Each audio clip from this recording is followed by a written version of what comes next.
Hello students, hope you all are doing great. आज हम macro economics के दो छोटे छोटे टॉपिक करेंगे कि फाइनल गुड्स और इंटरमीडिएट गुड्स क्या होती हैं और कंजप्शन गुड्स और कैपिटल गुड्स क्या होती हैं। जो भी बच्चा मैक्रो इकोनॉमिक्स किसी भी लेवल पे पढ़ रहा है, प्लस वन प्लस टू में पढ़ रहा हो, ग्रेजुएशन में पढ़ रहा हो, पोस्ट ग्रेजुएशन में पढ़ रहा हो, फर्दर किसी एग्जाम की तैयारी करे, सबके लिए बहुत बेनिफिशियल है। सबसे पहले फाइनल गुड्स और इंटरमीडिएट गुड्स क्या होते हैं।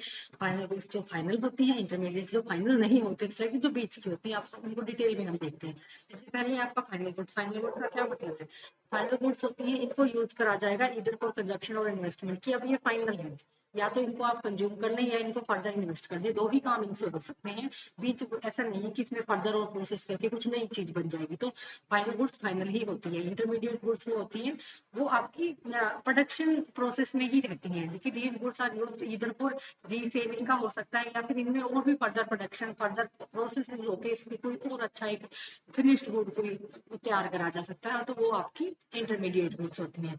उसके बाद से जो फाइनल गुड्स होती हैं, इनकी डायरेक्ट डिमांड होती है, क्योंकि डायरेक्ट है। आपको कोई चीज चाहिए, आपको एक चॉकलेट चाहिए, आपको एक कोई भी चीज चाहिए, तो आप डायरेक्ट उनकी डिमांड करेंगे। और इंटरमीडिएट गुड्स होती है, इनकी ड्राइव डिमांड होती है। अगर चॉकलेट्स की वहां पे डिमांड है तो इनकी फर्दर इट्स लाइक की चॉकलेट की में जो भी चीजें यूज हो रही हैं उनकी डिमांड आएगी। अगर वहां पे डिमांड नहीं है तो नहीं आएगी। इट्स लाइक की डिराइव डिमांड होती है। डिराइव होती है कि अगर उन चीजों की डिमांड है वहां पे, तो इट्स लाइक की वैल्यू एडिशन। इसमें देखो, फाइनल गुड्स में तो कोई वैल्यू एडिशन नहीं हो सकता, क्योंकि they are ready for use, इनका तो फाइनल आउटपुट आ गया है। लेकिन इंटरमीडिएट वाली जो होती है, ये रेडी फॉर यूज नहीं होती, इनमें फर्दर वैल्यू एडिशन हो सकता है।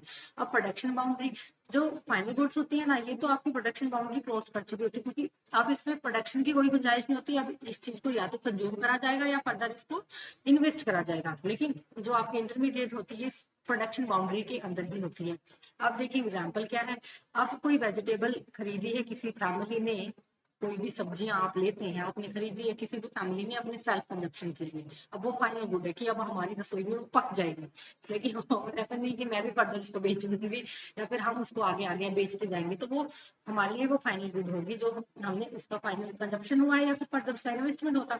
उसके बाद से vegetable purchase by a vegetable seller, किसी वेजिटेबल बेचने वाले ने कहीं से वेजिटेबल का स्टॉक खरीद लिया, मंडी से खरीद लिया, किसी ने रेडी लगानी या किसी ने अपनी शॉप पे रख के बेचनी है, तो वो वाली चीज उसके लिए इंटरमीडिएट हो जाएगी, क्योंकि वो तो फर्दर इसको रीसेल करेगा, फर्दर उसमें चीजें करेगा, तो वो वाली चीज आपकी इंटरमीडिएट हो जाएगी। इसी के बाद इसी में हम नेक्स्ट देखेंगे आपका कंजप्शन गुड क्या होता है और कैपिटल गुड क्या होता है।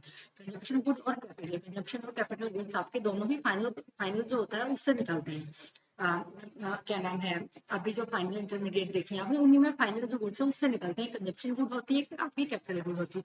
कंजप्शन जो गुड होती है ना, वो आपकी वांट्स को डायरेक्टली सेटिस्फाई करती है, कि आपने वो कंज्यूम कर ली, मैंने कर ली, आपने कर ली, किसी भी पर्सन ने उनको डायरेक्टली कंज्यूम कर लिया है, तो वो उसकी वांट्स को, वो हम मेरी वांट को आपने जब कंज्यूम किया, आपकी वांट को डायरेक्टली सेटिस्फाई कराएगी। लेकिन जो कैपिटल गुड होती है, ये फर्दर आपकी दूसरी गुड्स की प्रोडक्शन में भी हेल्प करती है, कि आप दूसरी गुड्स भी प्रोड्यूस कर सकते हैं उनसे, क्योंकि उसमें उसमें इन्वेस्ट कर दिया उसको फर्दर कैपिटल गुड्स को। उसके बाद से प्रोडक्शन कैपेसिटी, ये तो जो चीजें हम कंज्यूम कर लेते हैं ना, उनकी तो कोई प्रमोट नहीं करती है किसी भी तरीके की प्रोडक्शन कैपेसिटी को।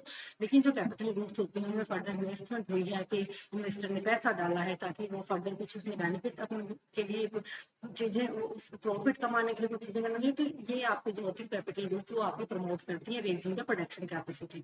उसके बाद से एक्सपेक्टेड लाइफ, जो कंजप्शन गुड होती है ना, इनकी जो लाइफ होती है बहुत ही शॉर्ट और लिमिटेड होती है। जैसे कि कि बहुत ही शॉर्ट है, आपकी वेजिटेबल है, आपके डेयरी प्रोडक्ट है, आप इनको कितना टाइम तक स्टोर कर सकते हैं। इनकी जो जो चीजें आप डेली बेसिस पे कंज्यूम करते हैं, इनकी कितनी आपकी एक्सपेक्टेड लाइफ होती है, लाइक इनकी कम होती है। उसके बाद से जो आपकी कैपिटल गुड्स होती है, इनकी जो एक्सपेक्टेड लाइफ होती है मोर देन ए ईयर होती है।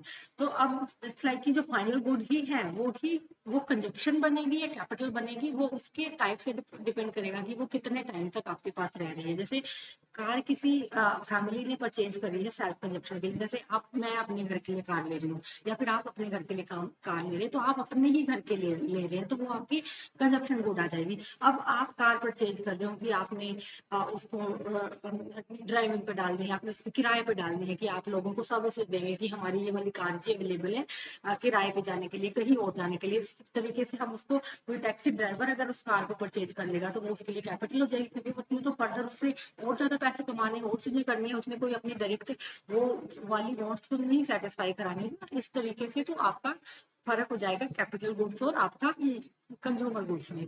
अगर आपको इसमें से कुछ नहीं समझ आया है तो आप मुझे कमेंट करेंगे। Thank you for watching.